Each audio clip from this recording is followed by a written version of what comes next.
dijo siempre el ministro de Economía, que se iba, esto lo dijo, y es muy importante, desde el momento cero. Se va a salir del cepo cuando la macroeconomía esté preparada y cuando salir del cepo no genere ningún tipo de tensión a la gente.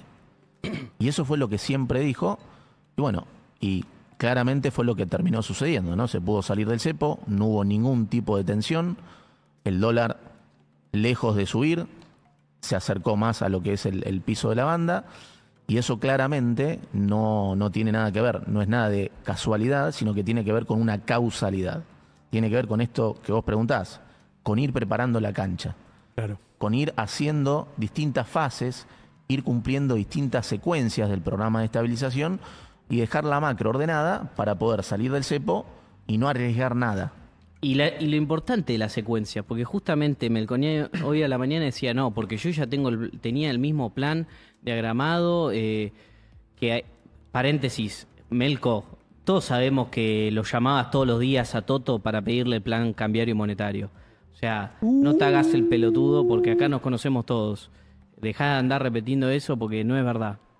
La tenés Pero adentro. fíjate una cosa, la secuencia que tiene un plan económico, ¿no?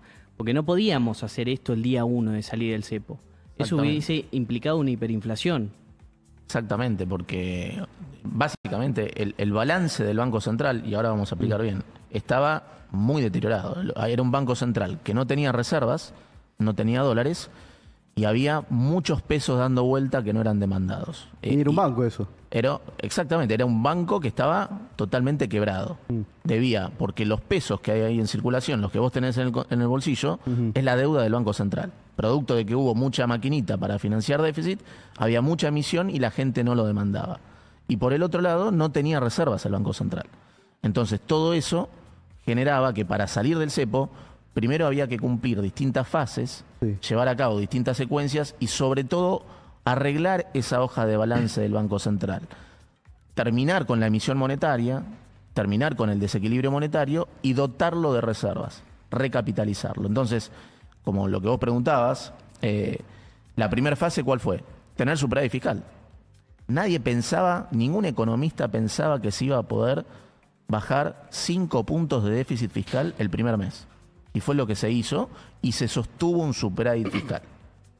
Y se sostuvo un superávit fiscal sin complicar el crecimiento económico, manteniendo la imagen del presidente y sacando 10 millones de personas de la pobreza. Lo cual eso configura un golpe rotundo para la oposición. Está afectando para bien a la población. Generando que ese saneamiento y ese ajuste fiscal, que para la oposición siempre era el ajuste, te traía recesión y no ibas a solucionar el problema inflacionario. Justamente esto quedó demostrado que con el ajuste fiscal y una estrategia monetaria, cambiaria y financiera consistente, se bajó la inflación, se generó crecimiento económico y se sacaron 10 millones de gente de la pobreza. Entonces, la primera fase era tener un superávit. Entendí perfecto. Básicamente lo que hicieron fue dejar de hacer chamanismo económico, como hacían los madriles. Dejar como en tu familia. No se puede vivir gastando más de lo que te entra, porque eso, si gastás más de lo que entra, alguien la está poniendo, alguien te está prestando. Entonces, en el caso del Tesoro, ¿quién es? O la fabrica el central con maquinita o pedís deuda. Y eso sabemos que siempre terminó mal. Entonces, la primera fase fue terminar con ese déficit fiscal de 5 puntos e ir a un superávit fiscal y sostenerlo sin deteriorar el crecimiento económico. La segunda fase fue terminar con la emisión monetaria en Argentina. En 6 meses, así como en un mes se terminó con el déficit fiscal, con 5 puntos de déficit fiscal, en 6 meses se terminó con la emisión monetaria. No hay emisión monetaria hoy. Se terminó con la emisión monetaria, quedó lo que nosotros llamamos toda la cantidad de dinero emitida en la economía, que eran 47 billones de pesos allá por julio del año pasado. Eso sigue fijo hasta hoy, esa cantidad de dinero emitida. Y eso claramente era también un paso importante para terminar con la parte del desequilibrio monetario. No podés salir del cepo si hay un desequilibrio monetario. Para solucionar el desequilibrio monetario, entre otras cosas, había que tener superávit fiscal, había que tener una estrategia financiera y cambiaria consistente que permitiera sanear esa hoja de balance del Banco Central, terminar con ese desequilibrio monetario.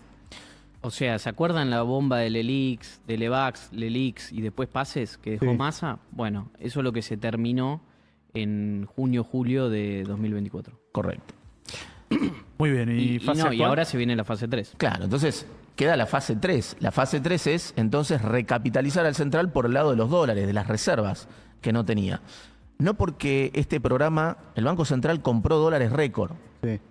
25.000 millones de dólares en el MULCO. En ningún momento se generó en ese periodo de tiempo una cantidad de compras de ese tamaño.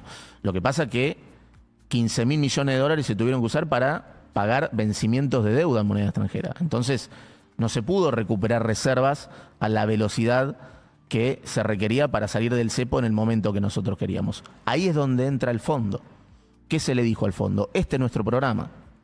Nos falta recapitalizar el Banco Central para salir a la cancha y salir del cepo sin generar ningún tipo de tensión para la gente. Y es ahí donde el fondo se acopla a nuestro programa. Muy diferente a lo que sucedió siempre con el fondo. ¿Qué pasó siempre con el fondo? Los países van al fondo para pedir apoyo presupuestario. Y el fondo te va dando la plata contra, digamos, vos vas cumpliendo metas de ajuste fiscal, ajuste monetario. Claro, todas Nosotros, las metas que la claro, hicimos antes.